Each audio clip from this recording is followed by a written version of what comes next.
Selamat pagi teman-teman, rekan-rekan sekalian, Bapak Ibu serta saudara sekalian yang berbahagia.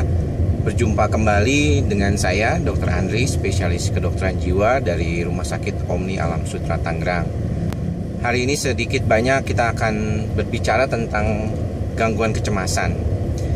Banyak pasien yang masih bingung, bahkan dokter sekalipun, tentang sebenarnya apa yang disebut gangguan kecemasan.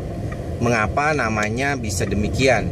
Karena kalau kita berpikir mungkin kecemasan adalah suatu hal yang wajar dan biasa kita temukan sehari-hari. Namun demikian kita mengetahui bahwa gangguan kecemasan adalah suatu penyakit jiwa yang mempunyai ciri dan khas tertentu. Ada bedanya dengan kecemasan biasa yang mungkin biasa dialami oleh pasien-pasien ataupun kita semua. Kalau kita cemas biasa, misalnya kalau kita ingin berpergian, malamnya kita menjadi sulit tidur. Kemudian kalau kita mau melakukan wawancara, atau kita misalnya ingin mengikuti ujian misalnya, dan akhirnya kita sulit untuk nyaman dengan diri kita pada saat mau menjelang ujian tersebut. Ini yang disebut kecemasan biasa. Biasanya ketika pemicunya sudah hilang, maka orang tersebut menjadi seperti normal kembali, tidak mengalami kecemasan yang terus-menerus. Yang paling penting diingat pada orang yang mengalami gangguan kecemasan yang termasuk dalam penyakit adalah bahwa kecemasannya tersebut berlangsung secara terus-menerus, konsisten, dengan frekuensi kecemasan yang semakin lama kadang-kadang semakin tinggi. Pada kasus-kasus tertentu bahkan sampai membuat orang tersebut tidak mampu melakukan pekerjaannya sehari-hari ataupun di dalam kegiatan biasanya sehari-hari. Salah satu definisi gangguan kejiwaan adalah bagaimana suatu kondisi penyakit itu bisa membuat orang itu tidak mampu berfungsi secara baik, mengalami disabilitas dan disfungsi di dalam kehidupannya sehari-hari.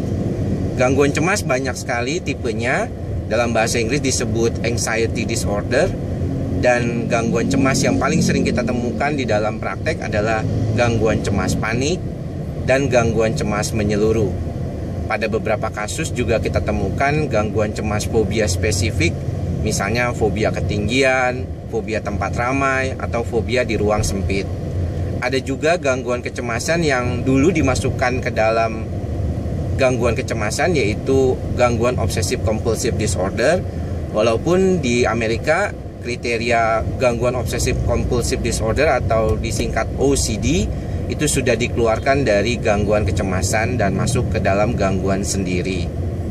Kita melihat gangguan panik biasanya terjadi dalam hitungan tiba-tiba, ya, pasien merasakan adanya suatu gejala fisik yang tiba-tiba, misalnya berdebar-debar, sesak napas, keluar keringat dingin, lambungnya terasa penuh dan ingin muntah, yang biasanya juga dikaitkan dengan suatu kondisi kekhawatiran atau ketakutan akan menjadi pingsan atau tidak mampu mengendalikan diri lagi.